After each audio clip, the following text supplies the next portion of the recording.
le podcast Logistique Québec, la logistique d'ici pour tous.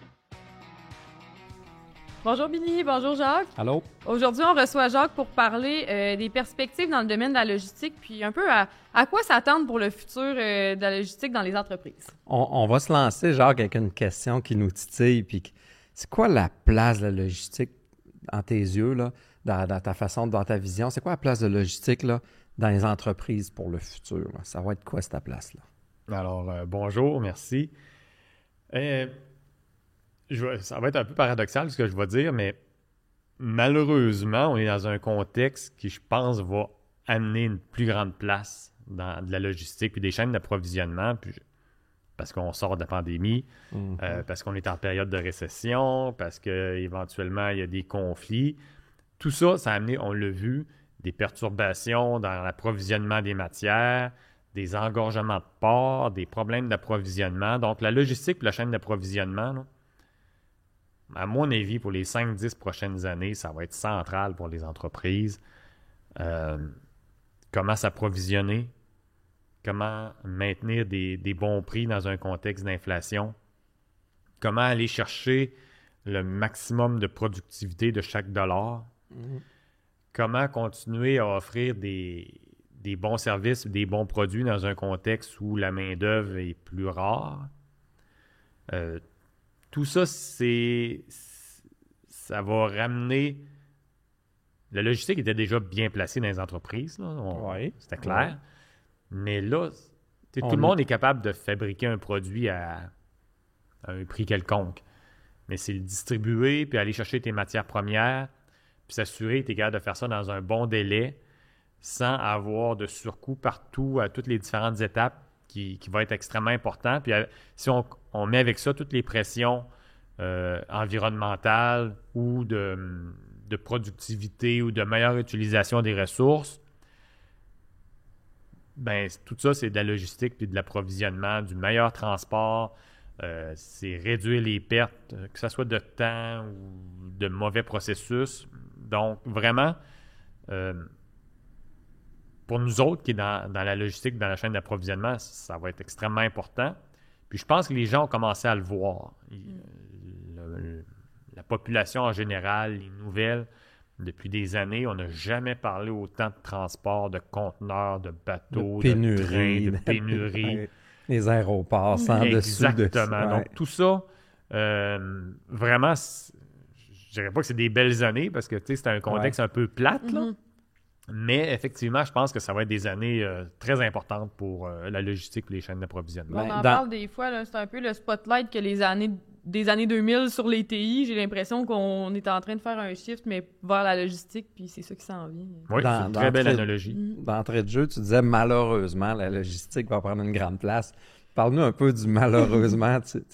Par rapport à quoi, malheureusement? Qu'est-ce que tu vois? Je disais juste que c'est un contexte qui est un peu... La pandémie, c'était pas super le fun, mais en même temps, ça nous a montré comment est-ce qu'on était dépendant de nos approvisionnements. Il y a 2 ou 3 ans, il y avait eu juste des grèves ou des blocages sur la voie du CN. Ouais. Puis on avait des fermiers qui manquaient de gaz propane pour chauffer leur ferme. Il y a eu toutes sortes d'événements comme ça qui ont mis la logistique et les chaînes d'approvisionnement à l'avant-plan. Là, on a quand même un contexte inflationniste jusqu'à un certain point qui met de la pression sur, encore une fois, faire chaque mouvement logistique de la meilleure façon possible pour que ça coûte le moins cher, pour que les entreprises continuent à avoir leurs options de rendement. Puis en même temps, les clients sont de plus en plus exigeants. Vitesse de service, le monde n'attend plus. Hein, Quand j'étais jeune, c'était service 3 jours, 4 jours. Aujourd'hui, les entreprises, les pharmacies, les magasins sont approvisionnés presque à tous les jours. Tu commandes, tu reçois une fois sur 2 ta commande le lendemain matin parce que tu es à Prime. C'est un monde de vitesse, d'accélération absolument phénoménal. Tu sais, puis t'expliques comment, là, on est avant la pandémie, toutes les chaînes logistiques, là, plus d'un niveau mondial, là, c'était tout suroptimisé ou optimisé au maximum. Puis aussitôt que la pandémie est arrivée, on dirait que tout s'écroule, tout s'est écroulé à ce moment-là, dans le sens que là, il y a eu des manques de matières premières, il y a eu des... T'expliques ça comment? Toi, c'était-tu, c'est pas le bon mot, mais c'était-tu trop optimisé pour que ça l'atteigne, que ça débarque aussi rapidement? C'est dur. Je sais pas s'il va y avoir une espèce de post-mortem. Ouais. Il va sûrement avoir cette analyse-là. Mais je pense aussi qu'on est arrivé à un niveau où est-ce que c'était tellement gros que... Tu sais, des fois, on dit souvent dans les chaînes logistiques, il faut faire notre gestion du risque. Hein, Ouais. puis prévoir des plans de contingence, puis toutes sortes de choses comme ça. Mais là, je pense qu'on était au-dessus de toutes les contingences possibles. Là. Ouais. C'est pas dire... moi, je fais des meubles, puis j'ai un fournisseur qui vient de passer au feu. Là. C'est pas On a un dégât d'eau, là. un dégât d'eau. Ouais. C'est pas un de vos fournisseurs d'un type de médicament qui a une usine qui a fermé. C'était vraiment un blackout. Là. On était à un autre niveau complètement. Mais je pense quand même que les entreprises réfléchissent beaucoup plus maintenant à des perturbations d'ordre normal. Là, Ouais. oups, j'ai un fournisseur où qu'est-ce qui se passe si telle usine à quelque part ferme? Est-ce que ça va vraiment impliquer que pendant 2, 3, 4 semaines, j'aurai plus de tel approvisionnement? Mais je pense aussi, puis je lisais sur la comparatif avant pandémie, qu'on était tellement dans une mentalité de just-in-time aussi en logistique, surtout au niveau des approvisionnements, on limitait le nombre la quantité en inventaire, puis on pouvait recevoir le stock d'un fournisseur puis l'expédier au client dans la même période de 24 heures. Puis là, on parle beaucoup de le changement de just in case. Les entreprises augmentent énormément leur inventaire pour essayer de limiter les pénuries. Puis tu as tout l'aspect entre les pénuries qui proviennent vraiment du fournisseur, surtout en distribution, que le fournisseur n'est pas capable de le produire, puis que là, les entreprises se stockent, ou tu as toute la gestion aussi. Est-ce que c'est l'approvisionneur qui a mal calculé ça parce qu'il n'avait pas prévu les pics de demande? T'sais, ça a été un peu la folie dans les épiceries, les pharmacies, les commerces de détail pendant la pandémie. Une semaine, c'est la farine, l'autre semaine, le papier de toilette, les œufs, puis tout ça. Fait que je pense que les gens se sont rendus compte que oui, le just-in-time, dans des conditions parfaites, idéales, ça va bien, mais à la minute qu'il y a des petits changements, ça... qu'on va avoir certainement, moi je dis pour 5-10 ans, on va rentrer dans ce paradigme-là que tu dis de stocker. Là. Puis on le voit beaucoup. Les entrepôts sont pleins. Il se bâtit des entrepôts au Canada et aux États-Unis comme il s'en est jamais bâti. Ah oui. Tous les transporteurs, les gros transporteurs maintenant deviennent des fournisseurs d'entreposage parce que tout le monde veut entreposer du stock. Donc ça, c'est au niveau des gros fournisseurs, tout en gardant une espèce de just-in-time dans les points de vente. Hein, parce que nos points de vente ils ont tellement optimisé le pied carré qu'on n'a pas le choix de se retourner vers des centres de distribution comme chez vous qui sont extrêmement performants. Parce que tu peux pas dire je vais envoyer dans ma pharmacie du stock pour une semaine. Ils vont le mettre tout. Puis de toute façon, les clients maintenant ont des attentes même chose à l'épicerie. pour le lendemain. Ouais, Donc, dans les épiceries, dans les magasins de détail, il y a comme plus de stock sur place. Donc, ce juste à temps-là va continuer à rouler probablement dans la section du consommateur. Ouais. Et au niveau national, les centres de distribution, eux autres, vont amener du stock pour être sûr qu'il n'y a pas de problème. Surtout quand il y a des tensions géopolitiques. Là. Tantôt, on parlait de la connaissance globale des gens en approvisionnement. Il faut que tu sois conscient de ça. Là. Il peut se passer quelque chose. À l'autre bout du monde, tu as un canal qui se bouche. Tu as des conteneurs qui sont bloqués. Le prix d'une denrée monte. Si tu n'as pas de stock ou tu n'avais pas prévu, tu peux avoir des problèmes. C'est ça. Puis justement, vu que les magasins n'ont pas nécessairement la capacité de stockage ou même les connaissances pour la planification, parce qu'on s'entend que des fois, dans les magasins, c'est pas des personnes qui vont avoir... c'est pas des approvisionneurs qui vont faire le remplissage puis tout ça, puis qui vont avoir la logique de gestion du stock. Au final, les entrepôts deviennent le gros... le hub. Le hub, puis surtout le gros coussin entre le fournisseur puis le magasin pour que, au final, la différence se sente plus puis qu'à aucun moment il manque de stock. Fait que c'est de prendre en considération. Puis, les centres de distribution sont vraiment au cœur de la chaîne logistique, fait qu'ils se ramassent à gérer pour pas que le consommateur final aient l'impression qu'il manque quelque chose. Dans l'industrie du vêtement, c'est un peu ça. Mais c'est quand même bon pour le monde de la logistique parce que le monde, comme tu dis, se bâtit des entrepôts comme jamais. En Amérique du Nord, à quelque part, ça va prendre des gens pour les réfléchir, ces entrepôts-là, puis les faire virer, puis les penser. Comment tu vois ça par rapport aux gens, justement, qui se dirigent dans des études en logistique? Tu sais, y a-tu plus de monde qu'avant? Y a-tu moins de monde? T'sais, à un moment donné, la demande, elle va être grande. Oui, tout à fait. Je dirais que on a un peu plus... on forme un peu plus de personnes qu'avant. Pas beaucoup plus, pas en proportion, je pense, de ce que le marché voudrait. Okay. Encore une fois, parce que c'est pas la carrière qui est peut-être la plus connue. Mais on a vu quand même au niveau du placement, puis nous, je pense qu'on a quand même bien suivi ça. Si je remonte plus au début de ma carrière, on avait beaucoup de manufacturing, donc de la production. Là, on avait quand même beaucoup de production. Maintenant, il y en a un peu moins au Québec, de la production. Ouais. Il y a eu après ça comme un 5-10 ans où il y avait beaucoup de gestion de la qualité. Il y avait beaucoup de postes dans l'amélioration des processus, gestion de la qualité. Et puis là, maintenant, ce qu'on voit, je parle tout le temps du gros tiers ou du gros 40% des emplois. Là, maintenant, on les voit plus dans la chaîne d'approvisionnement, dans l'entreposage, la gestion du stock, dans le transport. Donc, c'est vraiment le shift industriel aussi un peu du Québec. Hein? On est moins manufacturier, on importe, on finit peut-être quelques assemblages ici.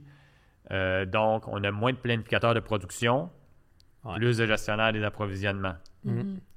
Mais Milly, moi, je sais pas si toi tu vois la même chose, mais je vois tellement aussi une diversité comparativement à d'autres domaines de l'administration, dans le sens qu'aux ressources humaines, oui, tu as quand même différents types de tâches, mais ça va au final se ressembler aussi aux comptabilités. Mais en logistique, ça peut aller tellement dans toutes les directions. Oui, encore du manufacturier, si on pense, par exemple, aux usines de pâte et papier, si on pense à tout ce qui est les alumineries aussi. Puis, à l'autre extrême, on va avoir des achats, on peut avoir des optimisations de transport qui est un peu plus dans la programmation, puis tous les centres de distribution. C'est large, il y a tellement de possibilités, puis dans même dans une même entreprise, ça peut aller dans tous les côtés. J'ai des amis qui ont commencé en gestion de production dans la même entreprise, après ça au transport, aux achats, fait qu'au final, ils apprennent un peu de tout. Puis, absolument. Quelqu'un qui est ouvert au changement, là, peut faire une carrière en se promenant, puis il y en a qui vont être plus confortables de se spécialiser dans un domaine puis de rester dans celui-là, mais quelqu'un d'autre qui veut, lui, par intérêt personnel, être ouvert à plus d'options, va pouvoir effectivement se déplacer puis passer de l'approvisionnement, peut-être aller se mettre à... Il peut visiter le monde en allant chercher des fournisseurs puis en certifiant des fournisseurs dans certains domaines. Tout comme tu peux aller chercher une nouvelle technologie implantée puis aller visiter les fournisseurs de ces technologies-là. Ça peut être très large. Tu sais, Jacques, le but du podcast, c'est justement là, d'intéresser le monde plus à la logistique puis d'amener le monde, d'être polarisant pour le monde. C'est quoi, là, pourquoi les jeunes, pourquoi les gens devraient réorienter leur carrière ou les jeunes devraient s'orienter vers la logistique dans le futur? Là? C'est une bonne question. Bien, premièrement,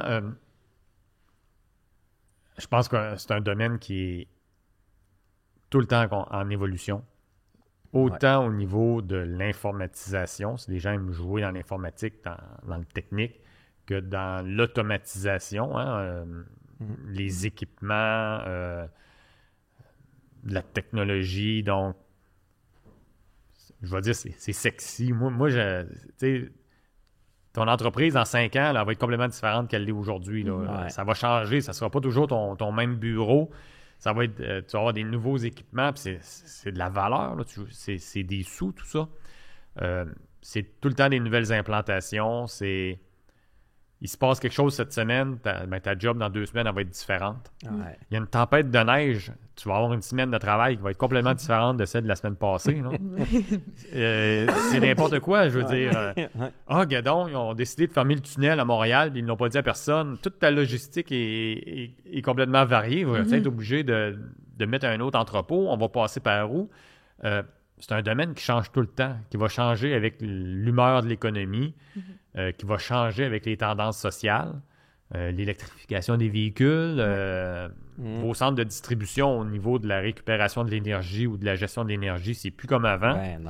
Si tu es dans le manufacturier, tu vas récupérer chaque petit morceau, tu vas trouver le moyen de le revaloriser. Donc, c'est des carrières, c'est des projets qui sont en constante évolution, qui bougent tout le temps.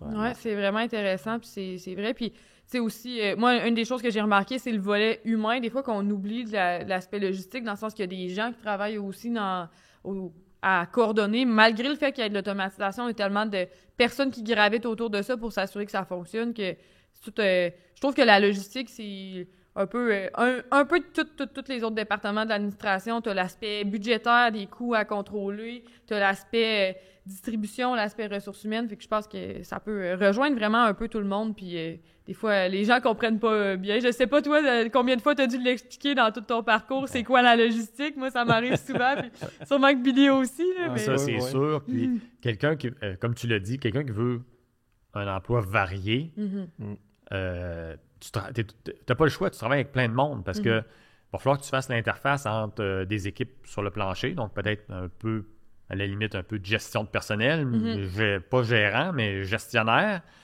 Il y a un nouveau projet, ben, tu vas mettre ton nez dedans pour être capable de savoir. Il y a de la planification stratégique, vers où on veut être pour les nouvelles technologies, les nouvelles tendances. Ça va être quoi les exigences du marché dans 5 ans? Il faut que tu te tiennes au courant de tout ça. Donc, au niveau de la stimulation intellectuelle, là, je trouve que c'est tout un domaine propice. C'est extraordinaire. Là.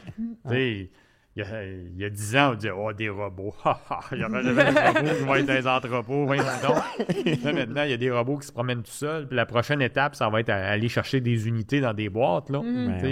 C'est déjà en train de se développer. Donc, ça bouge tout le temps. Là. Ça résume bien. Je pense que domaine qui va être en croissance puis qui va bien bouger dans les prochaines années. Merci beaucoup, Jacques, de ton apport. Là. C'est vraiment toujours une leçon d'humilité, sa logistique de jaser avec toi. Merci. Ben, merci beaucoup. Puis moi aussi, s'il y en a qui apprennent, moi, j'apprends autant parce que, encore une fois, comme je l'ai dit au début, cette relation-là, aller-retour entre l'industrie puis l'académique, là, il faut la valoriser. Ouais. Et puis, tout le monde gagne, tout le monde s'enrichit. C'est comme ça aussi que la prochaine génération est encore meilleure. Merci. Hey, un gros merci.